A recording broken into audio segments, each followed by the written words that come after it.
ನಮಸ್ಕಾರ ಎಲ್ಲರಿಗೂ. ಇವತ್ತೇನು ವಿಶೇಷ ಅಂದರೆ ನಮ್ಮ ತುಮಕೂರಿನಲ್ಲಿ ಕೋಟಿ ಲಿಂಗಗಳನ್ನು ಒಳಗೊಂಡಿರುವ ದೇವಾಲಯವಿದೆ. ಎಲ್ಲಿ ಅಂತ ಗೊತ್ತಾ? ಯಾದಗೆರೆ, ಒಡ್ಡಗೆರೆ ಹತ್ತಿರ ಕೊರಟಗೆರೆ ತಾಲೂಕು, ತುಮಕೂರು ಜಿಲ್ಲೆ. 70 ಅಡಿ ಎತ್ತರದ ಶಿವಲಿಂಗ. ದೇವರ ದೇವ ಮಹಾದೇವನನ್ನು ಕಣ್ತುಂಬಿಕೊಳ್ಳುವುದು ನಮ್ಮೆಲ್ಲರ ಪುಣ್ಯ. ಬನ್ನಿ ದೇವಸ್ಥಾನದ ಸಂಸ್ಥಾಪಕರ ಹತ್ರ ಈ ದೇವಾಲಯದ ಬಗ್ಗೆ ಕೇಳೋಣ. ಮುರುಡೇಶ್ವರದಲ್ಲಿರ್ತಕ್ಕಂಥ ಶಿವನ ವಿಗ್ರಹ ಏನಿದೆ ಹಾಗೇನೇ ಇಲ್ಲಿ ಮಾಡಬೇಕು ಅಂತ ಹೇಳಿ ಅಲ್ಲಿ ಕಾರ್ಯ ಪ್ರಾರಂಭ ಆಗಿದೆ.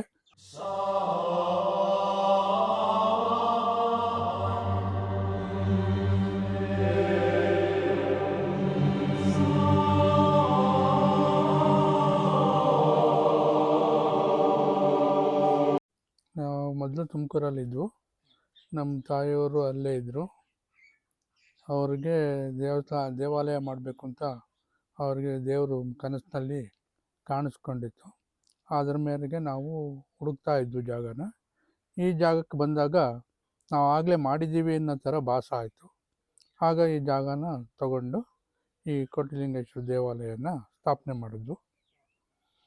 ಅವತ್ತಿನಿಂದ ನಿಮ್ಮಂಥ ಎಲ್ಲ ಭಕ್ತರ ಸಹಾಯದಿಂದ, ಸುತ್ತಮುತ್ತಲ ಗ್ರಾಮಸ್ಥರಿಂದ ಇದನ್ನು ಅಭಿವೃದ್ಧಿ ಮಾಡಿಕೊಂಡು ಈ ಮಟ್ಟಕ್ಕೆ ತಂದಿದ್ದೀವಿ. ಈಗ ಹೊಸದಾಗಿ ಕೊರಟಗೆರೆ ಒಬ್ಬರು ಭಕ್ತರು, ಹಿರಿಯರು, ಲಕ್ಷ್ಮಣ ಶೆಟ್ಟಿ ಅನ್ನೋರು, ಅವ್ರಿಗೂ ತುಂಬ ಅನುಕೂಲ ಆಯಿತು ಅಂತ ಹೇಳಿ ಈಗ ಮುರುಡೇಶ್ವರದಲ್ಲಿರ್ತಕ್ಕಂಥ ಶಿವನ ವಿಗ್ರಹ ಏನಿದೆ ಹಾಗೇನೇ ಇಲ್ಲಿ ಮಾಡಬೇಕು ಅಂತ ಹೇಳಿ ಅಲ್ಲಿ ಕಾರ್ಯ ಪ್ರಾರಂಭ ಆಗಿದೆ. 15 ಅಡಿ ಪಿಲ್ಲರ್ಗಳು ಹಾಕಿ, ಅದರ ಮೇಲೆ ಮೋಲ್ಡ್ ಹಾಕಿ, ಅದರ ಮೇಲೆ 35 ಅಡಿದು ಶಿವನ ವಿಗ್ರಹವನ್ನು ಮಾಡಿಸ್ಬೇಕು ಅಂತ ಪ್ರೇರಣೆ ಆಗಿ ಆ ಕಾರ್ಯ ಇವಾಗ ಮುಂದುವರೆದಿದೆ. ಈಗಾಗಲೇ ನೀವು ನೋಡಿ, ಇದು ಕಂಬಗಳೆಲ್ಲ ರೆಡಿ ಆಗಿದೆ. ಇದು ಸುಮಾರು ಒಂದು 50ರಿಂದ 60 ಲಕ್ಷಗಳು ಖರ್ಚು ಬರುತ್ತೆ. ನಾವು ಅವರು ಲಕ್ಷ್ಮಣ ಶೆಟ್ಟಿಯವರು ತಮ್ಮ ಕೈಲಾದಷ್ಟು ಮಾಡಿದ್ದಾರೆ. ಇನ್ನು ಮುಂದಿನದನ್ನು ಭಕ್ತಾದಿಗಳ ಸಹಾಯದಿಂದ ಪೂರ್ತಿ ಮಾಡಬೇಕು ಅಂತ ಅಂದ್ಕೊಂಡಿದ್ದೀವಿ. ನೋಡಬೇಕು ಹೇಗೆ ದೇವರು. ಇದು ನಾವು 2011ರಲ್ಲಿ ಶುರು ಮಾಡಿದ್ದು. ಅದು ಶಿವನ ಲಿಂಗಾಕಾರದ ದೇವಸ್ಥಾನನ 11 ಇಸ್ವಿನಲ್ಲಿ ಆರಂಭ ಮಾಡಿದ್ದು. ಈಗ ಶಿವನ ವಿಗ್ರಹ ರೂಪದಲ್ಲಿರೋದನ್ನು ಕೂಡ ಇಲ್ಲಿ ಮಾಡ್ತಾಯಿದ್ದೀವಿ. ಇದಕ್ಕೆ ಭಕ್ತಾದಿಗಳು ಪ್ರೋತ್ಸಾಹ ಕೊಟ್ಟರೆ ಆದಷ್ಟು ಬೇಗ ನೆರವೇರುತ್ತೆ.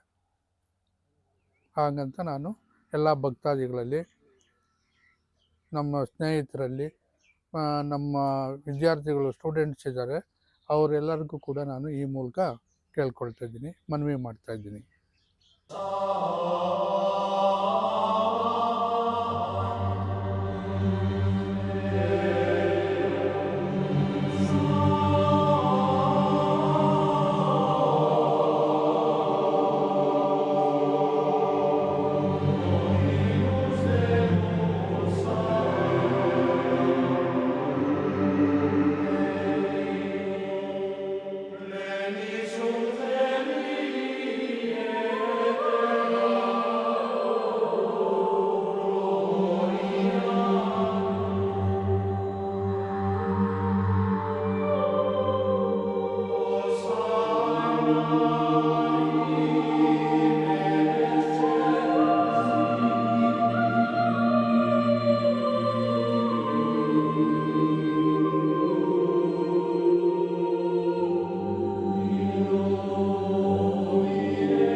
ಶಿವನ ವಿಗ್ರಹ ಮಾಡಬೇಕು ಅಂತ ಇದ್ದೀರಾ? ಹೌದು. ಹಾ. ಇಲ್ಲಿ ದೇವರು ಕನಸಿನಲ್ಲಿ ಕಂಡು ಹಾ. ಈ ರೀತಿ ಮಾಡಿದ್ರೆ ಚೆನ್ನಾಗಿರುತ್ತೆ, ಜನಗಳಲ್ಲಿ ಒಂದು ಭಕ್ತಿ ಭಾವ ಮೂಡಬೇಕು ಅಂತೇಳಿ ಈ ಒಂದು ಕಾರ್ಯವನ್ನು ಹಮ್ಮಿಕೊಂಡಿದ್ದೀವಿ. ಈ ಜಾಗದಲ್ಲಿ ಮಾಡಬೇಕು ಅಂತ ಈ ಜಾಗದಲ್ಲಿ ಅದು ಸುಬ್ರಹ್ಮಣ್ಯ ಸ್ವಾಮಿ ದೇವಸ್ಥಾನ. ಹಾಂ. ಯಾಕೆ ಹೈಟ್ ಮಾಡಿದ್ದೀವಿ ಅಂತಂದರೆ ಕೆಳಗಡೆನೆ ಮಾಡಿದರೆ ಹಿಂದ್ಗಡೆ ಇರ್ತಕ್ಕಂಥ ದೇವಾಲಯಗಳು ಕಾಣ್ತಾ ಇರಲಿಲ್ಲ, ಮರೆ ಆಗ್ತಿತ್ತು. ಆದ್ದರಿಂದ ಈ 15 ಅಡಿ ಪಿಲ್ಲರ್ಗಳು ಹಾಕಿರೋದ್ರಿಂದ ಅದರ ಮೇಲೆ ಮೋಲ್ಡ್ ಹಾಕಿದ್ರೆ ಎಲ್ಲ ದೇವರುಗಳು ನಮಗೆ ಚೆನ್ನಾಗಿ ಕಾಣುತ್ತೆ, ಎತ್ತರವಾಗಿದ್ದರೆ ನೋಡೋದಕ್ಕೂ ಚೆನ್ನಾಗಿರುತ್ತೆ ಅಂತೇಳಿ ಈ ಕಾರ್ಯಕ್ರಮವನ್ನು ಹಮ್ಮಿಕೊಂಡಿದ್ದೀವಿ. ಸುಬ್ರಹ್ಮಣ್ಯ ದೇವಸ್ಥಾನ ಅದೆಷ್ಟು ಹಳೇದು? ಇದು ಅಷ್ಟೇ, ನಾವು ಬಂದ ಮೇಲೆ 2013ರಲ್ಲಿ ಅದನ್ನು ಮಾಡಿದ್ದೀವಿ. ಅದು ಕ್ಲೋಸ್ ಆಗಿದೆಯಾ? ಇಲ್ಲ, ಇದೆ, ಹಾಂ, ಓಪನ್ ಇದೆ, ಡೈಲಿ ಪೂಜೆ ಇರುತ್ತೆ. ಟೈಮಿಂಗ್ಸ್ ಏನಿಲ್ಲ, ಬೆಳಗ್ಗೆ ಡೈಲಿ ಎವ್ರಿ ಡೇ ಇರುತ್ತೆ. ಲೊಕೇಶನ್ ಹೇಳ್ಬಿಡಿ. ಇದು ಕೊರಟಗೆರೆ ತಾಲೂಕಿನಿಂದ ಕೋಡಗದಾಲ ರಸ್ತೆಯಲ್ಲಿ 7 ಕಿಲೋಮೀಟ್ರ್ ಆಗುತ್ತೆ. ಮತ್ತು ವಡ್ಡಗೆರೆ ಅಂಚೆ ಇದು. ಊರ ಹೆಸರು ಯಾದಗೆರೆ ಅಂತ. ಇದಕ್ಕೆ ನಾವು ಈ ಬಡಾವಣೆಗೆ ಶಿವಪುರ ಬಡಾವಣೆ ಅಂತ ನಾವು ಇಟ್ಕೊಂಡಿದ್ದೀವಿ. ಆಕ್ಚುಲಿ ಗ್ರಾಮ ಬಂದು ಯಾದಗೆರೆ ಬರುತ್ತೆ. ಕೋಡಗದಾಲದಿಂದ 5 ಕಿಲೋಮೀಟ್ರ್ ಆಗುತ್ತೆ. ಅಕ್ಕಿರಾಂಪುರದಿಂದ 4 ಕಿಲೋಮೀಟ್ರ್ ಆಗುತ್ತೆ. ಒಂದು ಕಾಂಟ್ಯಾಕ್ಟ್ ಮಾಡಿದ್ರೆ ನಾವು ಅವ್ರಿಗೆ ಏನು ಬೇಕು ಭಕ್ತಾದಿಗಳಿಗೆ. ಹಾಗೆ ನನ್ನ ನಂಬರು ಇದು, ನಮ್ಮ ಸಂಸ್ಥಾಪಕರಾದ ನನ್ನ ಹೆಸರು ಪರಮೇಶ್ವರ ಆರಾಧ್ಯ. ನನ್ನ ನಂಬರು 9380559796. ಹೆಚ್ಚಿನ ಮಾಹಿತಿಗಾಗಿ ಸಂಪರ್ಕಿಸಿ. ಸರಿ ಸರ್, ತುಂಬ ಥ್ಯಾಂಕ್ಸ್. ಹಾಗೆ ಸದ್ಯ ಬಂದು ನೀವು ಜನಗಳಿಗೆಲ್ಲ ತಲುಪಿಸೋಂಥ ಕೆಲಸ ಮಾಡ್ತಾ ಇದ್ದೀರಾ. ಅದರಿಂದ ನಾವು ಕೂಡ ನಿಮಗೆ ಧನ್ಯವಾದಗಳನ್ನು ಅರ್ಪಿಸ್ತಾ ಇದ್ದೀವಿ. ಮತ್ತು ದೇವರು ನಿಮಗೂ ಒಳ್ಳೇದು ಮಾಡಲಿ ಅಂತೇಳಿ ಕೇಳ್ಕೊಳ್ತಾ ಇದ್ದೀನಿ. ನಿಮಗೆ ವಿಡಿಯೋ ಇಷ್ಟ ಆಗಿದ್ದಲ್ಲಿ ಲೈಕ್ ಮಾಡಿ, ಶೇರ್ ಮಾಡಿ, ಸಬ್ಸ್ಕ್ರೈಬ್ ಮಾಡಿ. ಹೊಸ ವಿಡಿಯೋದೊಂದಿಗೆ ಮತ್ತೆ ಸಿಗೋಣ. ಧನ್ಯವಾದಗಳು.